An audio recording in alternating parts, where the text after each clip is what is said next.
राधाजी एक आम मध्यम वर्गीय परिवार की मुखिया थी। वे अपने बेटे शुभम और बहू मनीषा के साथ रहती थी। एक बेटी सीमा थी जो कि शादी के बाद अमेरिका में बस गई थी। राधाजी के पति की मृत्यु बहुत पहले ही हो चुकी थी। शुभम और मनीषा की शादी को 5 साल हो गए थे, लेकिन अब तक उनकी कोई संतान नहीं थी। राधाजी की बहू मनीषा भी जॉब करती थी, जो कि राधाजी को बिल्कुल भी नहीं सुहाता था। वे जल्द से जल्द दादी बनना चाहती थी, लेकिन मनीषा और शुभम यह अच्छी तरह से जानते थे कि अभी मनीषा का जॉब करना कितना जरूरी था। राधाजी अपने बेटे शुभम से इस बारे में बात करती तो शुभम किसी ना किसी बहाने से बात को टाल देता था। इसलिए वे मनीषा को ही परेशान करने के बहाने ढूंढती रहती थी ताकि वह अपनी जॉब छोड़ दें। और अभी कोरोना काल में तो मानो उनके मन की मुराद ही पूरी हो गई थी। हालांकि वे दिल की बुरी नहीं थी, लेकिन पोते की चाह में वे ना चाहते हुए भी ऐसा कर जाती थी। अपनी हमउम्र सहेलियों को दादी बनते देखकर उनका मन दुखी हो जाता था। उस दिन भी घर में ऐसा ही कुछ हुआ। ऑफिस में काम की वजह से मनीषा देर तक सोती रही और राधाजी को अच्छा खासा मौका मिल गया। ये क्या बहू, अभी तक सो रही हो? पता है सुबह के 10 बज गए हैं। शुभम भी बेचारा कब से उठकर ऑफिस के काम पर लग गया है और तुम हो कि अभी तक सोई पड़ी हो।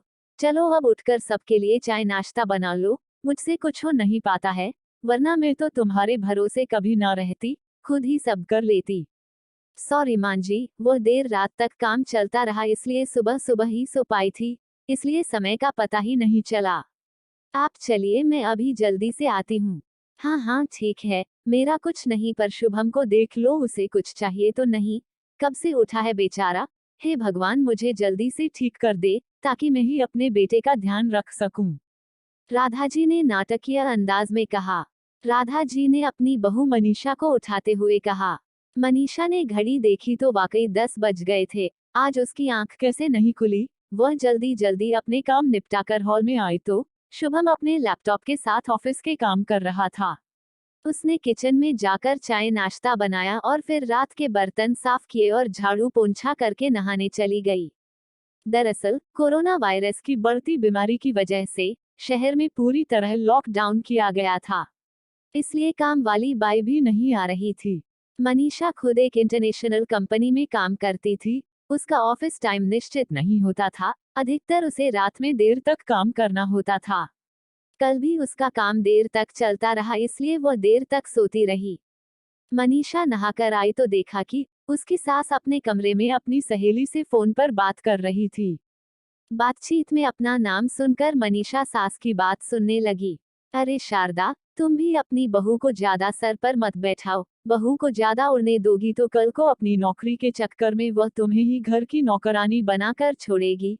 मैं तो भाई शुरू से ही मनीषा के नौकरी करने के खिलाफ थी। अब करें नौकरी शौक से, पर साथ साथ घर के काम भी करें।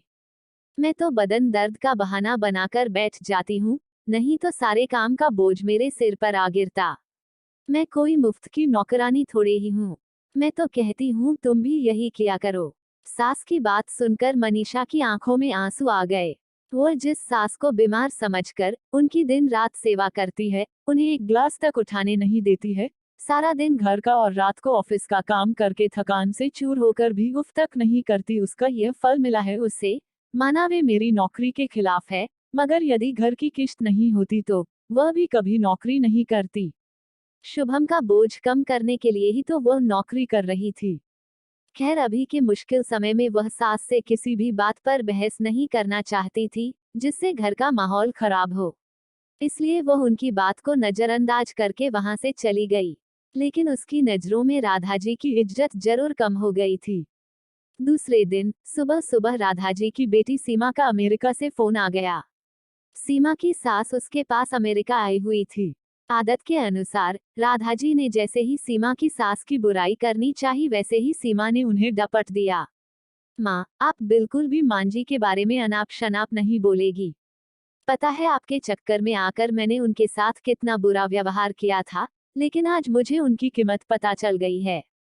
तुम तो उनके यहाँ पर आने के कितने खिलाफ थी, मगर आज अगर वे यहाँ नहीं होती ना माँ, तो ना जाने हमारा क्या हाल होता। तुम्हें तो पता ही है कि मेरा नौकरी करना कितना जरूरी है, कोरोना ने यहाँ भी ऐसा कहर ढाया है कि घर से ही सब करना पड़ रहा है। किट्टू का बेबी केयर सेंटर भी बंद है। मैं और राजेश फुल टाइम बिजी रहते हैं। ऐसे में मांजी ने अकेले ही किट्टू के साथ साथ पूरे घर का सारा काम संभाला हुआ है।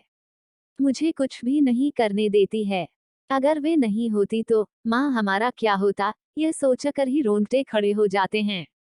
सच में माँ वे कोई साधारण महिला नहीं है, बल्कि मेरे लिए तो देवी के समान है। मेरे इतना अपमान करने के बावजूद। और सीमा रोने लगी। उसने फोन कट कर दिया। सीमा की बात सुनकर राधा जी की भी आंखें भर आईं। उन्हें अपनी भूल का एहसास हो गया था। मनीषा तो वाकई उनका कितना ख्याल रखती है। उनकी कड़वी से कड़वी बात का भी बुरा नहीं मानती है, उल्टे जवाब भी नहीं देती है।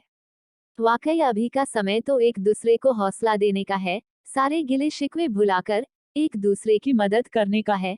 तो फिर वे स्वार्थ में कैसे अंधी हो गई थी, इतना कैसे गिर गई थी कि ऐसे मुश्किल समय में अपने ही परिवार की सहायता नहीं कर सकती। उन्होंने उसी समय मनीषा को बुलाकर उसके सिर पर प्यार से हाथ फेरते हुए कहा, मनीषा, आज से घर के कामों की आधी जिम्मेदारी मेरी रहेगी। मैंने आज तक तुम्हें जो भी कहा और किया उसके लिए सॉरी। चलो अब तुम जाकर आराम करो, खाना मैं बना लूंगी। इधर सास का बदला हुआ रूप देखकर मनीषा की भी आंखों में खुशी के आंसू आ गए और अपनी सास के प्रति उसके मन में फिर से पहले वाला सम्मान वापस आ गया था। शायद हमारे जीवन में मुश्किल समय आता ही इसलिए है कि हमें एक दूसरे की अहमियत का पता चले। अपनी गलतियों का एहसास होने और आगे बढ़कर माफी मांगने से वाकई इंसान छोटा नहीं बल्कि बहुत बड़ा हो जाता है। राधा जी की तरह। आपको हमारी यह स्टोरी कैसी लगी कमेंट करके जरूर बताना। अगर आपने अभी तक हमारे चैनल को सब्सक्राइब नहीं किया तो ऐसी अच्छी कहानी सुनने के लिए हमारे चैनल को सब्सक्राइब करना, वीडियो को लाइक करना और मुझे सपोर्ट करना।